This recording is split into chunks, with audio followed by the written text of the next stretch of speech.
শংকৰে কিছে নামৰ কঠীয়া অসমীয়া হ'ব বুলি ৰখীয়া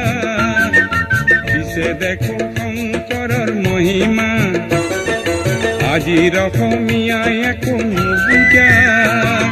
কি হৰে ৰাগিনী